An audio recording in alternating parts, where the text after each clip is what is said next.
Good day, everyone, and Happy New Year. Welcome again to your science class. To start today's activity, let's look and identify the following animals: seahorse, camel, polar bear, lion, crocodile, tortoise, woodpecker, shark, and milkfish. Very good. Now, do you think we can all see them in one place? Of course not. So, what do you think is today's lesson? Good job, kids. Today's lesson is about habitat of animals. So, let's define. When we say habitat, it refers to the place where animals live and grow. There are different habitats of animals. To start with, there are animals that live on land, and they are called terrestrial. There are specific places on land where animals can live, like forest, jungle, or farm. And some of the animals that live there are lion, tiger, horse, elephant, goat, cow, and even cat and dog. Next is a desert, a place with a very little water, and animals like camel, snake, lizard, scorpion, fox, tarantula, and rodents can survive in this kind of place.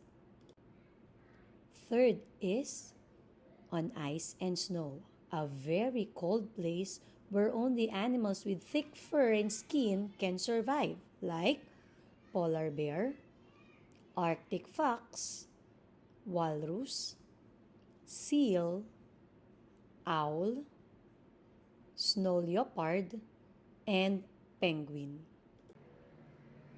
Fourth is under the ground or underground. Animals like mole, earthworm, ant, badger, and groundhog can survive.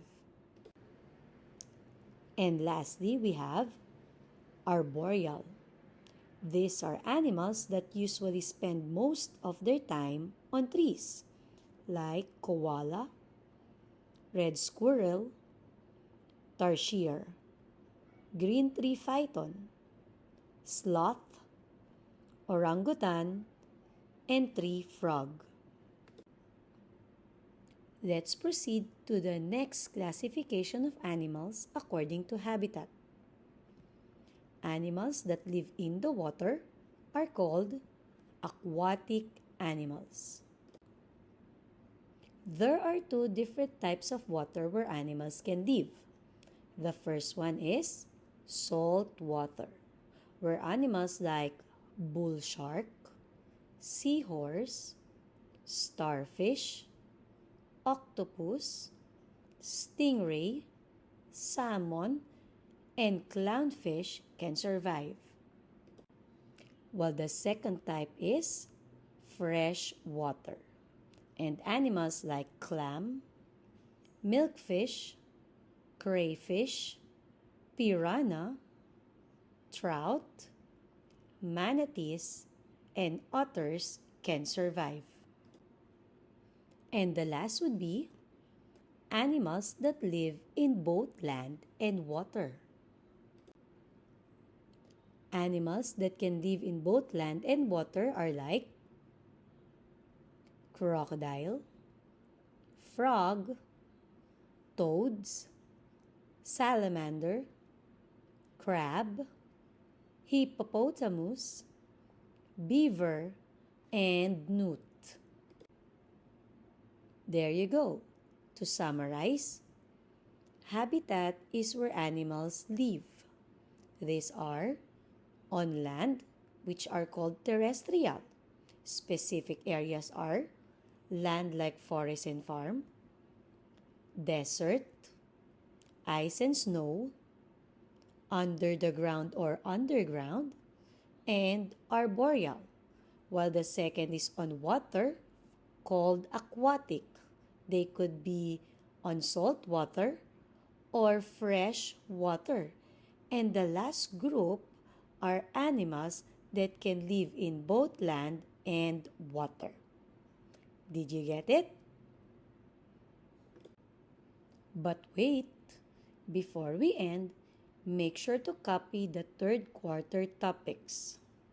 Don't worry, it will also be posted in your Google Classroom. So that's it. See you tomorrow, kids. Bye!